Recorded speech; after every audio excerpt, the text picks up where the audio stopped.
Germany's chancellor just said something most Western leaders won't admit publicly. The United States is being humiliated by Iran. That's not speculation or political spin. That's Friedrich Merz's direct assessment of where things stand right now.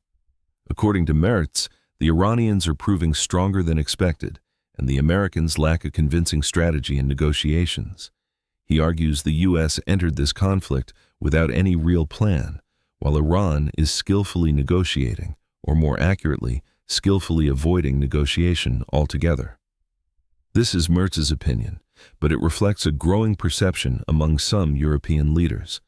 Merz also states the conflict isn't likely to end soon. That's a significant shift in tone from earlier expectations. Here's where it gets interesting. Just weeks ago, Iran appeared to be at its weakest point. Israeli operations had degraded Iranian proxy forces.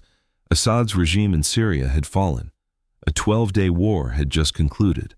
Many analysts believed Iran's regional influence was collapsing. Yet here we are, with Germany's leader describing the U.S. position as one of humiliation. So, what's actually happening? The community discussion around this topic suggests several factors.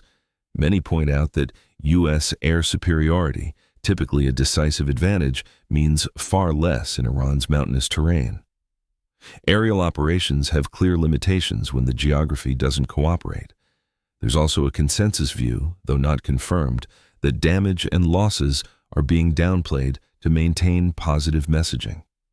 The claim is that the actual situation on the ground doesn't match the official narrative of success. As for paths to resolution, the community generally holds that only two scenarios could lead to a U.S. victory: either nuclear escalation, which no one seriously expects, or convincing Russia and China to isolate Iran economically and diplomatically. Neither seems remotely likely given current geopolitical alignments. Think about what that actually means. If those are the only two options, and both are off the table, then what we're looking at isn't a conflict with a clear endpoint. It's a protracted standoff with no obvious exit strategy, exactly as Merz suggested. Germany's assessment is blunt. America is being humiliated, and there's no end in sight.